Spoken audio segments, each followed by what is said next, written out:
आचार्य जी 30 वर्षीय भारतीय वायुसेना के अधिकारी हैं। लिख रहे हैं, आचार्य जी प्रणाम। कुछ दिनों पहले मैं असम के गुवाहाटी शहर में स्थित एक देवी मंदिर में दर्शन की अभिलाषा से गया था। कुछ घंटों तक लाइन में लगकर अपने नंबर का इंतज़ार कर रहा था। जैसे ही लगा कि अब शायद दर्शन हो जाएंगे तो देखता हूँ कि मंदिर के मुख्य द्वार के पास ही कुछ बकरियों के साथ साथ कुछ 2 माह के छोटे बच्चों, कबूतरों और भैंसों को काटा जा रहा था। यह सब देखकर मन अशांत हो गया और दर्शन करने की अभिलाषा खत्म ही हो गई। मगर मंदिर में व्यवस्था ऐसी है कि जो एक बार मुख्य द्वार तक पहुंच गया उसको दर्शन करके ही बाहर जाना पड़ता है। अब जब मैंने मुख्य मंदिर में प्रवेश किया तो देखा कि कटे हुए जानवरों के सर वहाँ माँ को समर्पित किए गए थे। आचार्य जी, इतने बड़े धाम में मैंने परम अशांति और दुख का अनुभव किया। ऐसा क्यों? यह सब प्रथाएं क्या हैं समझ नहीं आता। सही हैं भी या गलत हैं यह भी समझ नहीं आता। पर एक बात स्पष्ट हो गई इस अनुभव से कि शांति की अभिलाषा लेकर गया था और अशांत होकर लौट आया। आदमी बड़ा करामाती जीव है।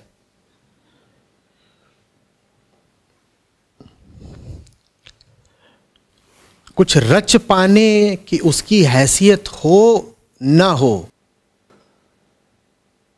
विध्वंस की उसकी क्षमता लाजवाब है।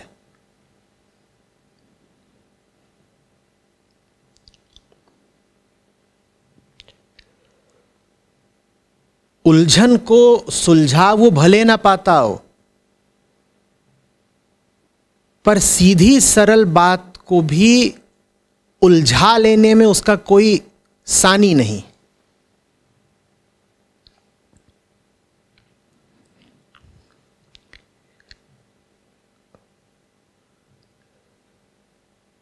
कोई ग्रंथ नहीं है, कोई शास्त्र नहीं है जो कहता है कि जानवर को मारोगे तो उससे तुम्हें आध्यात्मिक तल का कोई लाभ हो जाना है। बिल्कुल साफ समझ लीजिए इस बात को। इस बात का कोई प्रमाण नहीं है। इस बात के लिए कोई शास्त्रीय वैधता नहीं है कि पशु बलि से किसी भी तरह का कोई लाभ हो सकता है।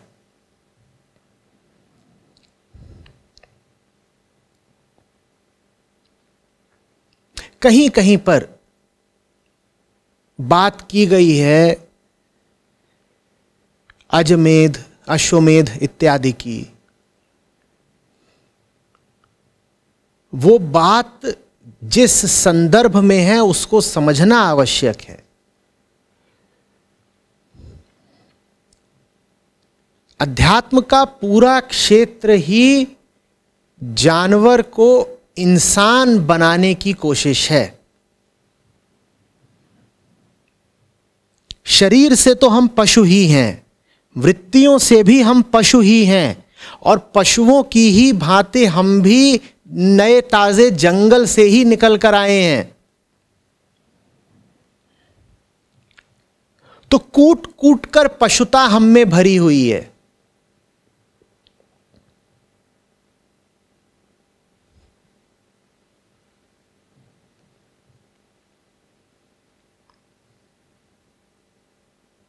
जब बात की जाती है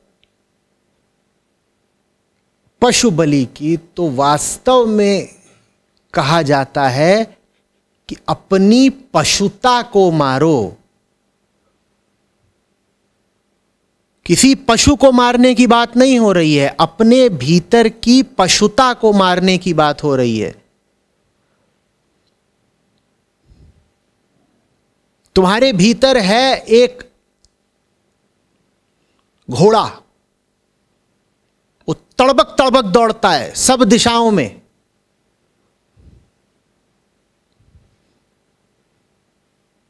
वो पहुंचता कहीं नहीं पर दौड़ता बहुत जोर से है। उसी के लिए एक साफ सुथरा नाम है मन। तो जब कहा गया अश्वमेध, तो वास्तव में उसका अर्थ था मनमेध। भीतर के इस घोड़े की बलि देनी है, अन्यथा घोड़ा मार करके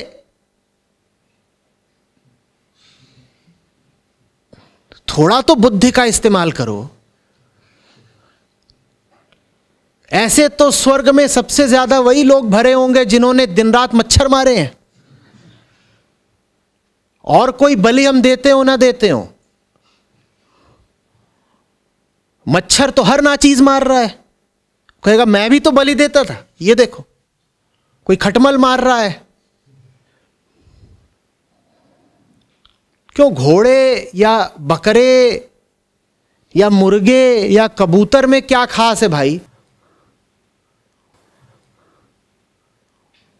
उन्हीं से पूछ लेते हैं, भैया तुम में कुछ खास है? कबूतर हाथ जोड़ के अरे मैं कुछ हूं ही नहीं, अकिंचन, मुझ में कुछ खास नहीं है, मेरी जान माफ करो। और ये आप भी जानते हैं कबूतर में क्या खास है जो कौवे में नहीं है। कौवा मार के काहे नहीं चढ़ा देते? मैं बताऊं कौवा मार के काहे नहीं चढ़ाएंगे? उसका मांस लजीज नहीं होता, इसलिए नहीं चढ़ाएंगे। बात समझ में आ रही है? बकरे की जगह इसीलिए कुत्ते की बलि नहीं देंगे। क्यों? उसका मांस स्वादिष्ट नहीं होता। अब अच्छे से समझ लो कि तुम बलि क्यों देते हो। इसलिए नहीं कि उससे कोई धार्मिक लाभ हो जाएगा, इसलिए क्योंकि ये जो जरा सी जबान है ना, 2 इंच की चमड़े की, ये लपलपाती रहती है स्वाद के लिए। किसी ना किसी तरीके से स्वाद चाहिए, कुछ ना कुछ कह करके इसको मांस मसाला चाहिए। और कोई बहाना नहीं मिला तो धर्म का बहाना ही सही, चलो काटो। काट के क्या करते हो ये तो बताओ। बता तो ये रहे हो कि तुमने बलि देवी को दी है या अल्लाह को दी है, लेकिन बकरवा गया तो तुम्हारे पेट में है। यही सब देख देख करके एक बुद्ध का, एक महावीर का जी ऐसा उच्चटा था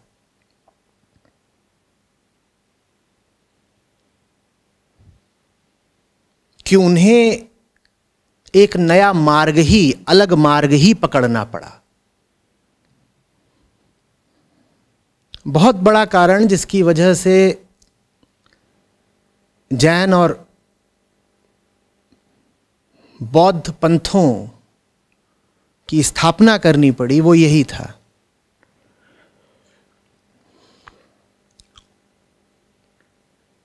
पंडों पुरोहितों ने वैदिक धर्म को इतना विकृत कर दिया था कि उसमें दिन रात बलियां ही चल रही होती थीं। अब आप समझेंगे कि क्यों जैन और बौद्ध मत में अहिंसा पर इतना जोर है। वो कौन सी हिंसा थी जो वो देख रहे थे और जिसके कारण उन्होंने कहा नहीं, हिंसा नहीं चाहिए, अहिंसा अहिंसा। क्या लोग मार रहे थे एक दूसरे को? नहीं, ये नहीं हो रहा था। मंदिर में, यज्ञ में, हवन में, पूजन में, सब छोटे मोटे धर्मार्थ कार्यों में पशुओं की बलि दी जा रही थी।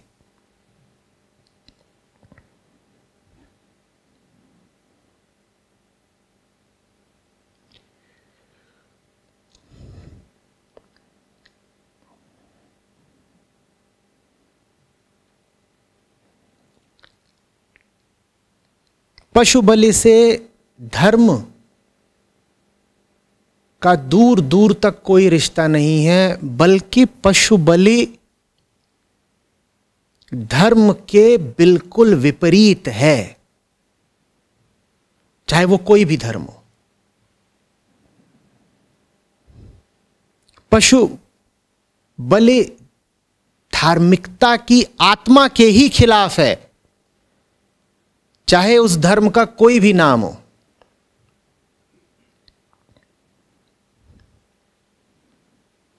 थोड़ा तो होश रखिए। एक बेजुबान निरीह जानवर को पकड़ के काट दिया, उसका मांस पका के खा गए, इससे कौन सी परम सत्ता आपको आशीर्वाद देने वाली है, बताइए जरा। ले देकर यही हुआ है ना, जानवर पकड़ा, काटा, खाया, इससे आसमानों से फूल बरसेंगे आप पर? क्या तुक है?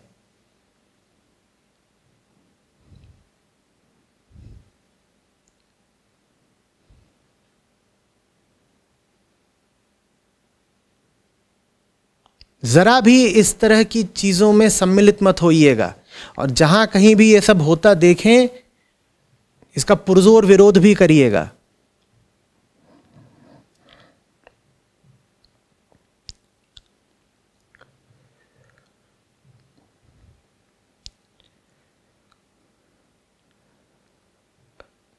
हरिद्वार के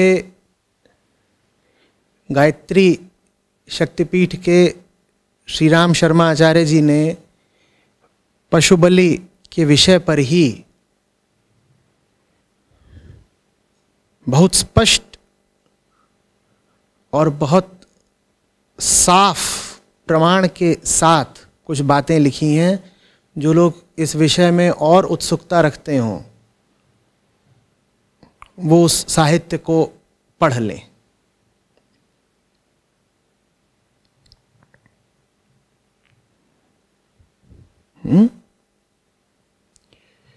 एक बात साफ समझ लीजिए, अगर आप अपने आप को धार्मिक कहते हैं और पशुओं, जीव जंतुओं के साथ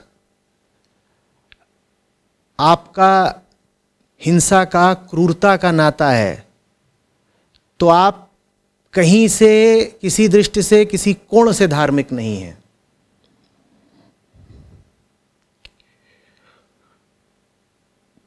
अभी 2-4 दिन पहले मैं याद कर रहा था, माँ कहे एक कहानी। किसी को याद आई?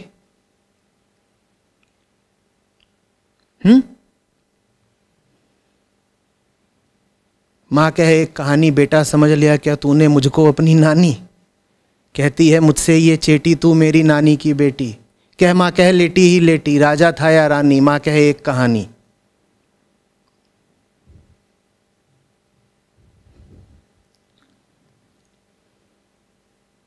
राहुल को यशोधरा कहानी सुना रही हैं। सुन उपवन में बड़े सवेरे तात भ्रमण करते थे तेरे।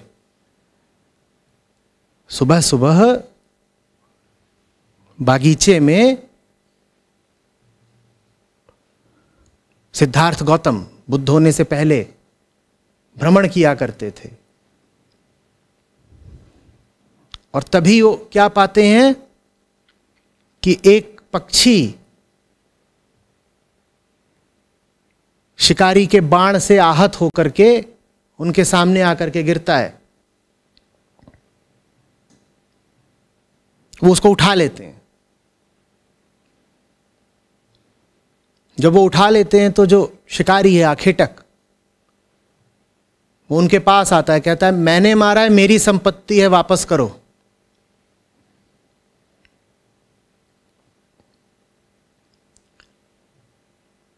तो कहते हैं नहीं, नहीं दूंगा, वापस नहीं दूंगा। तो शिकारी कहता है पर यह बात तो नियम के, कानून के खिलाफ जाती है। चीज मेरी है, आपने कैसे उठा ली? वो बोलते हैं जाती होगी नियम और कानून के खिलाफ, मैं नहीं दूंगा वापस। तो बात बढ़ती है, बात न्यायालय तक पहुंचती है, और न्यायालय फैसला देता है कि भक्षक से रक्षक हमेशा बड़ा होता है। फर्क नहीं पड़ता कि वो तुम्हारा कबूतर था, लेकिन तुम उसका भक्षण करने जा रहे थे, इन्होंने रक्षा करी है। तो न्याय को एक तरफ रखो, न्याय दया का दानी, मां कहे एक कहानी, न्याय दया का दानी। न्याय छोटा है, दया बड़ी है। ये धर्म है।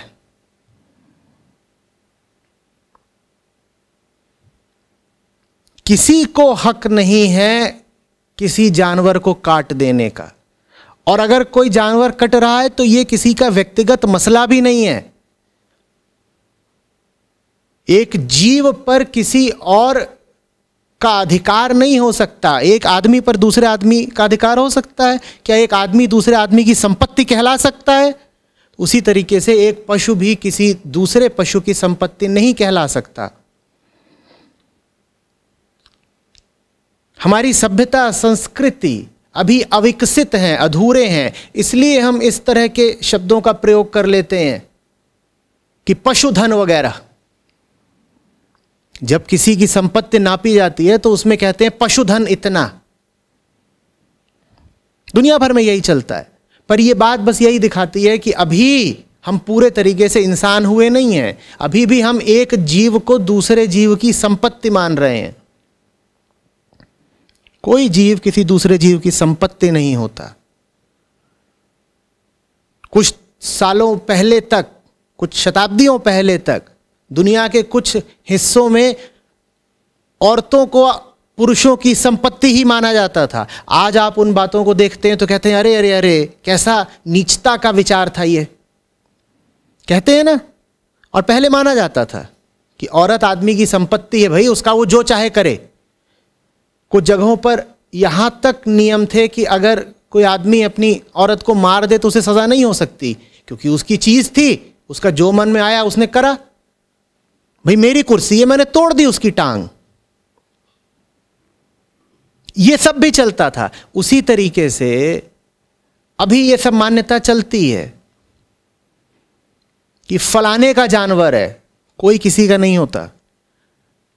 अगर आदमी के मन ने तरक्की की, अगर संस्कृति का विकास हुआ, तो आप देखिएगा एक दिन ऐसा आएगा जब जानवरों को भी तमाम वो सब अधिकार मिलेंगे जो इंसानों को हैं। कम से कम राइट टू लाइफ तो उन्हें जरूर मिलेगा, जीने का अधिकार तो उन्हें जरूर मिलेगा। उन्हें किसी की संपत्ति के तौर पर नहीं गिना जाएगा।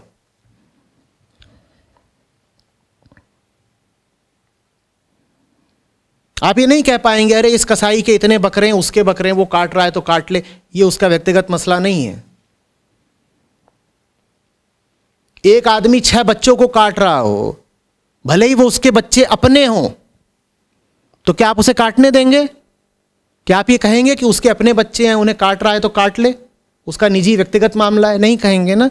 वैसे ही देखिएगा एक दिन ऐसा आएगा जब किसी को अनुमति नहीं होगी किसी पशु को काट देने की, हिंसा पहुंचाने की, कैद कर लेने की, अपना भोजन बना लेने की। उसी दिन के लिए हम संघर्ष कर रहे हैं। संस्था के भी प्रमुख उद्देश्यों में वो एक केंद्रीय उद्देश्य है कि वो दिन आए, जल्दी आए।